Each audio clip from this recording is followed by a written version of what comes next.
Shalom dan damai sejahtera bagi kita semua yang menjadi ayat renungan bagi kita semua pada saat ini, yaitu yang tertulis di dalam Roma 14 ayat 17 sampai dengan ayat yang ke-18.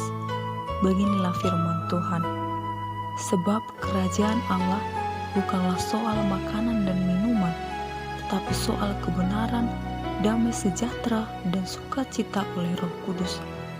Karena barang siapa melayani Kristus dengan cara ini, ia berkenan pada Allah dan dihormati oleh manusia. Demikian firman Tuhan. Saudara-saudari yang terkasih di dalam nama Tuhan Yesus Kristus, dunia belum menunjukkan perubahan ke arah yang baik. Malahan semakin hari semakin buruk. Goncangan di segala aspek kehidupan, fenomena alam, bencana pandemi COVID-19 semakin menunjukkan kesudahan pengharapan. Terpuruknya ekonomi masyarakat dunia dan juga persekutuan kita dengan Tuhan di dalam hidup bergereja mulai dari bulan Maret sampai dengan April 2020 menjadi terpisah. Sehingga banyak orang di dunia ini dihantui rasa takut, khawatir, cemas, bahkan was-was. Gelora dunia ini seakan-akan benar-benar merampas kerajaan Allah dan damai sejahtera semua orang. Itu semua akan terjadi kalau kita mengutamakan kemampuan pikiran, kekuatan dan ego kita sendiri. Tetapi di dalam nats ini, dengan tegas Paulus mengatakan, kerajaan Allah bukanlah soal dunia, makanan dan minuman, akan tetapi soal kebenaran, damai sejahtera, sukacita oleh Roh Kudus. Kerajaan Allah berarti Tuhan yang memerintah, hukumnya yang berlaku.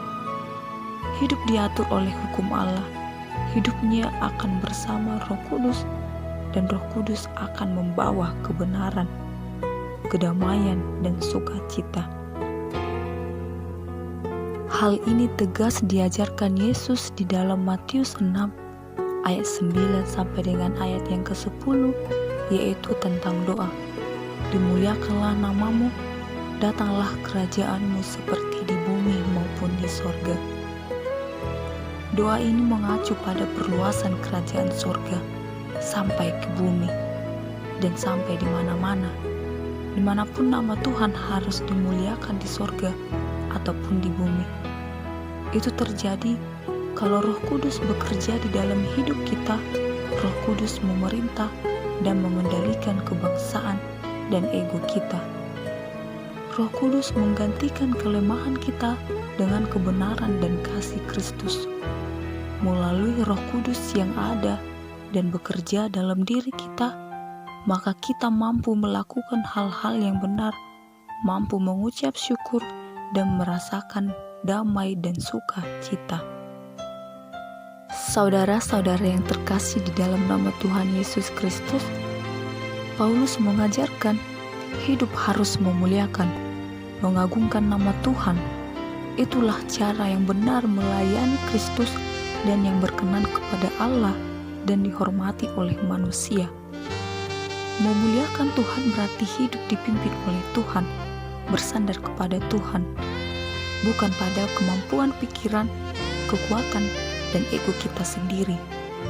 Hidup memuliakan Tuhan adalah hidup yang selalu bertanya kepada kehendak Tuhan.